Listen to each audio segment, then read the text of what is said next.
Well, I think it's time we delve into the semi-religious material. I haven't sat down and actually read much of those books yet, mainly because they're really long. The print is really small, and I like to read books in order and such, and I don't want to sit through begat. I assume people had children and such, but let's go with this. This is the angels of His mercy.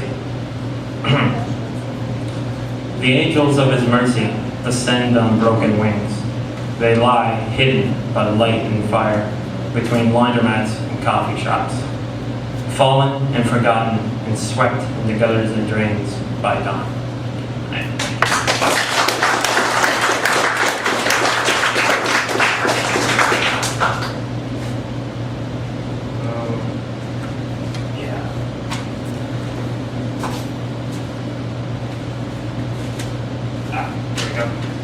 This one is not by me. You'll be able to tell by it being good. This is by John Donne. It's one of his holy sonnets, number 19. Oh, to vex me, contraries meet in one. Inconstancy unnaturally hath begot a constant habit, that when I would not, I change in vows and in devotion. As humorous in my contrition, as my profane love, and as soon forgot, as riddlingly distempered, cold and hot, as praying, as mute, as infinite, as none. I durst not view heaven yesterday, and today, in prayers and flattering speeches, I court God. Tomorrow I quake with true fear of His rod. So my devout fits come and go away, like a fantastic ague, save that here, those are my best days, when I shake with fear.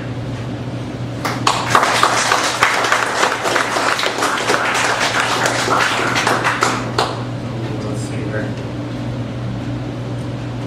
This is another one of the earlier ones. You'll be able to tell they're the ones that are overwrought. But I ran out of time, and, well, I had a lot of space. It happens. This is Sirahs for 100.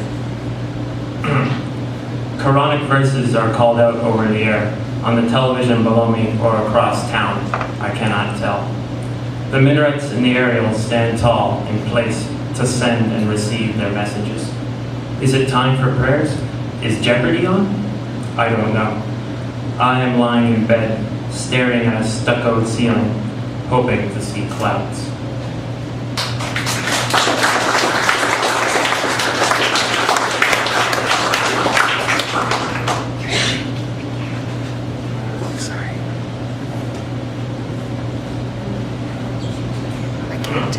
And I guess this is the last of those.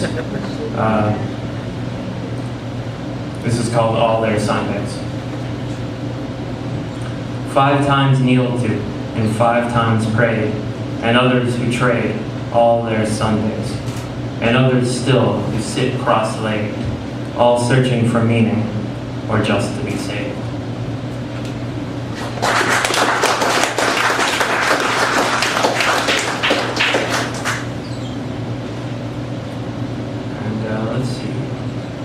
Let's move into, let's move into semi-nature poems. I am not an outdoors person.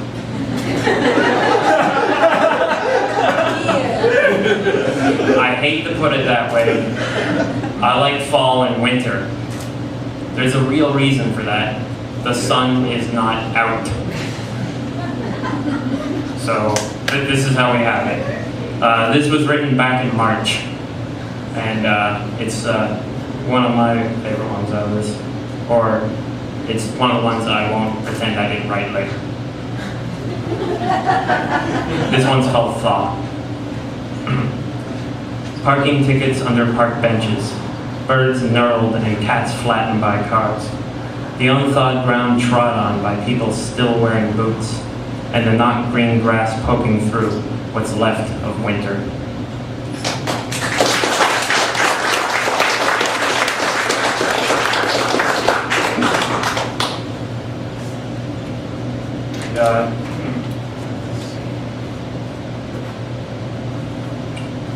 let's read an actual nature poem by someone who actually likes nature.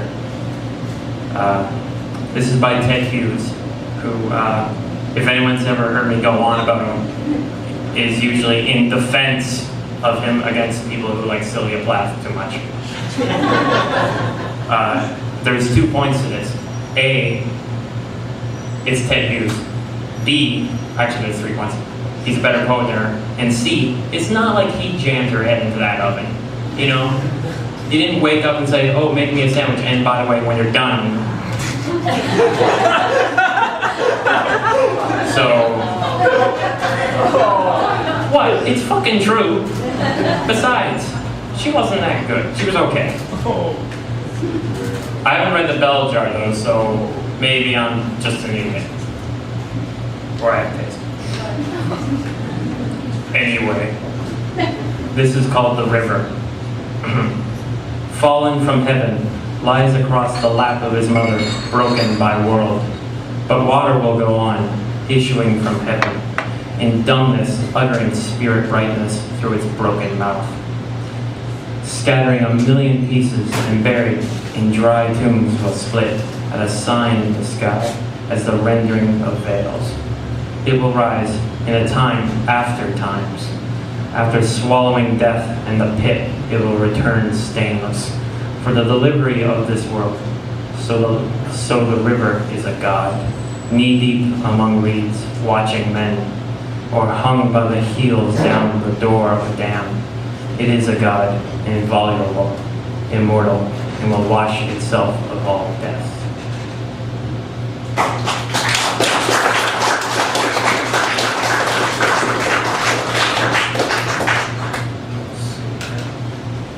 I probably should have read that one with Willow, but, well, screw it now.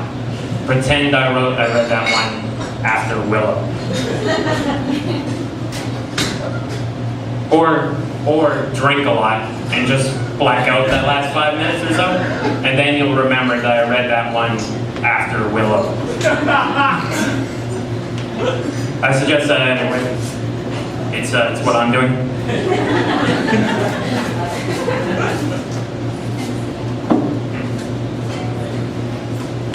So, oh, actually, you know what? This is a good time. Speaking of drinking, I hope you are. Because this one's depressing as shit. And coming from me. That's bad. Yeah, see? Someone has caught on. It happens. Anyway, so this is the one story in the back. I know it says poems, but you'll note there's something with paragraphs. That's a story. And I wrote this one, I think this is either the oldest or second oldest one in here, which will explain a lot. This one's called Lithium. Well, I mean, I'll wait. It's a good intro. I have no idea how to turn it off. No. I'm actually not even upset. It's just whatever, right? No, I didn't mean that. That's what lithium sounds like. Yeah. Actually, I did title it after that song because I couldn't think of anything else to title it. So it works out. Lithium. He stood in the hallway, staring at the window, watching the drops hit and fall to the sill, cracked and swollen with the week's rain. Thomas placed his palm against the cold glass. He felt the condensation run into the lines of his skin and down his wrist. He tapped his fingers on the glass.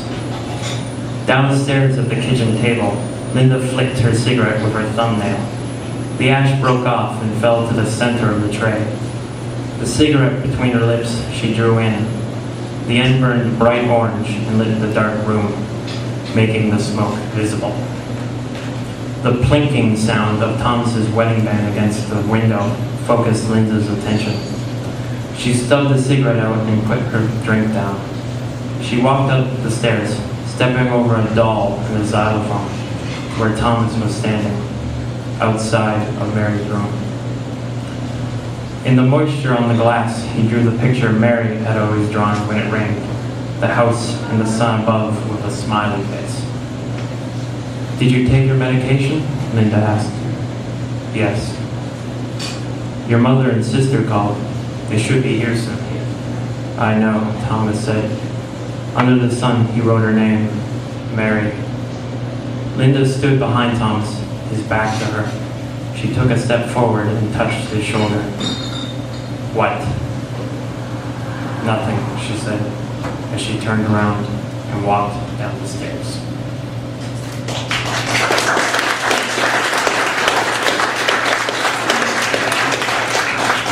That's us, guys. Yeah, I don't feel like depressing you even further at the second, so it is officially time for a dirty limerick.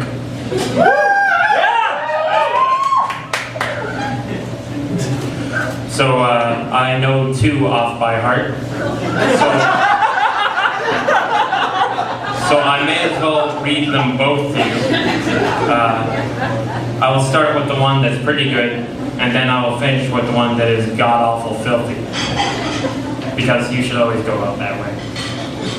I plan to.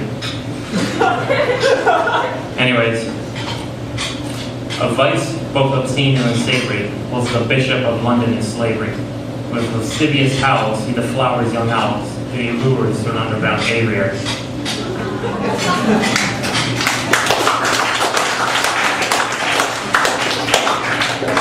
And this is the one that's far more disgusting and funny.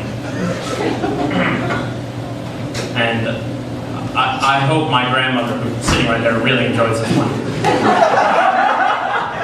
As will hopefully my mother, and my aunt, and my other aunt. But, you know, fuck it, I've said worse. There once was a hooker from Crewe who filled in her pussy with glue. She explained with a grin, if they had paid to get in, they can pay to get out of it too.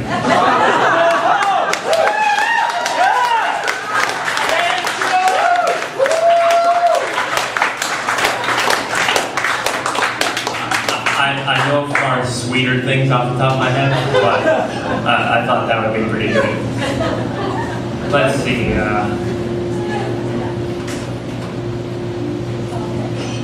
Let's see here. One so I've done. You know what? It's time for something especially good. For the 5 of you, maybe? I don't know how many actually listened, but for the 5 of you and for everyone else I've ever sat next to ever anywhere for the past month or so, I've been going on about this one poet named James Fenton, who pretty much is the best person writing good poetry at the second. So he also wrote a great piece about the fall of Saigon, where he jumped on the back of a VC tank as it was parading through Saigon, that then crashed through the American embassy. And then he proceeded to loot the American embassy, specifically its library, which is fucking awesome. So